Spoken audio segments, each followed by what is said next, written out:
Assalamualaikum warahmatullahi wabarakatuh. Pada kesempatan kali ini, saya akan berbagi info terkait dengan BPJS Kesehatan yang rencananya akan menghapus kelas. Nantinya, BPJS Kesehatan tidak akan ada lagi kelas 1, 2, maupun kelas 3. Saya bacakan beritanya. Sistem kelas yang ada pada Badan Penyelenggara Jaminan Sosial atau BPJS Kesehatan rencananya akan dihapus. Kebijakan penghapusan ini bahkan sudah disetujui dalam rapat tingkat menteri, sekaligus juga mengikuti peraturan presiden atau Perpres nomor 64 tahun 2000 pasal 54A dan 54. Dewan Jaminan Sosial Nasional atau DJSN menganggap bahwa rencana penghapusan ini sebagai upaya untuk menerapkan kembali prinsip ekuitas yang tertuang dalam amanat Undang-Undang nomor 40 tahun 2004 pasal 23 ayat 4. Nantinya tidak akan ada lagi kelas 1, 2, maupun kelas 3 dalam BPJS Kesehatan. Yang ada hanyalah kelas standar JKN. Konsep kelas standar JKN yang akan disusun juga tetap memperhatikan kualitas dan affordability dari peserta. Rencana penghapusan tersebut bertujuan agar terjadi kesamaan hak dalam pelayanan kesehatan yang diterima. Penghapusan kelas ini akan dilakukan secara bertahap mulai dari tahun 2021 sampai 2022 mendatang, sembari menunggu kesiapan rumah sakit. Nantinya, kelas tunggal baru benar-benar bisa diterapkan pada tahun 2024. DJSN juga mengungkapkan bahwa untuk menuju kelas tunggal tersebut membutuhkan waktu untuk membahas konsep dan spesifikasi kelas standar, kesiapan rumah sakit, pendanaan, maupun harmonisasi regulasi.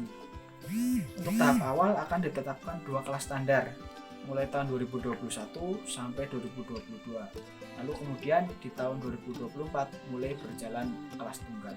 Melihat rencana dari pemerintah bersama dengan Dewan Jaminan Sosial Nasional atau DJSN tersebut, harapan dari masyarakat tentunya akan terjadi peningkatan pelayanan kesehatan di rumah sakit. Selain itu, tidak ada lagi perbedaan pelayanan kesehatan antara yang kaya dan yang miskin. Semua warga negara berhak mendapat pelayanan kesehatan yang sama dan berkualitas. Tetapi di sisi lain, untuk peserta BPJS Kesehatan kelas menengah ke bawah yang membayar iuran secara mandiri akan keberatan jika kelas standar JKN yang diterapkan, pembayaran iurannya melebihi kemampuan ekonomi yang dimiliki.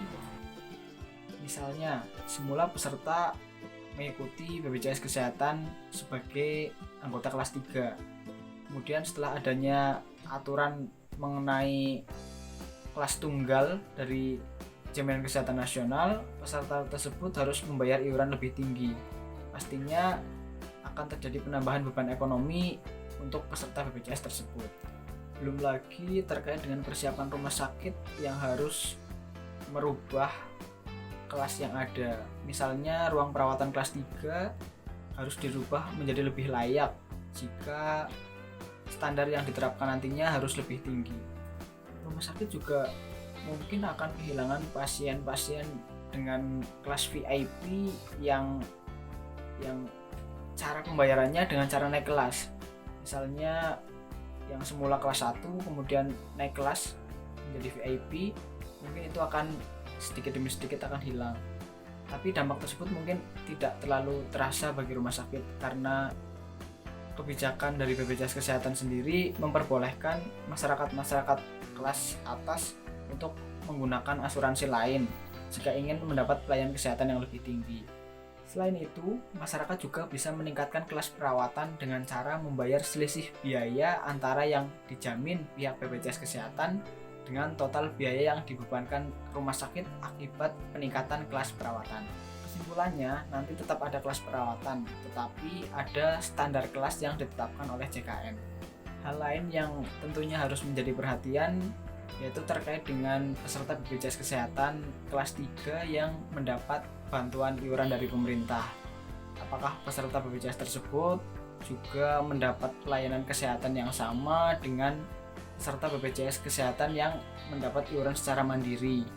Jika iya, tentunya pemerintah harus menyiapkan dana lebih karena tentunya peningkatan kualitas pelayanan akan berdampak terhadap peningkatan biaya yang harus dibebankan oleh pihak BPJS juga. Hal penting yang tentunya harus diputuskan secara matang dan bijak yaitu terkait dengan standar kelas yang nantinya akan dipakai oleh BPJS Kesehatan. apakah kelas tersebut sesuai dengan kelas 1, kelas 2, ataupun kelas 3 yang saat ini sudah berjalan, atau ada kebijakan lain, atau ada kelas lain yang nantinya akan dipakai oleh pihak BPJS Kesehatan. Yang terpenting jangan semakin membebani masyarakat dengan iuran yang terlalu tinggi.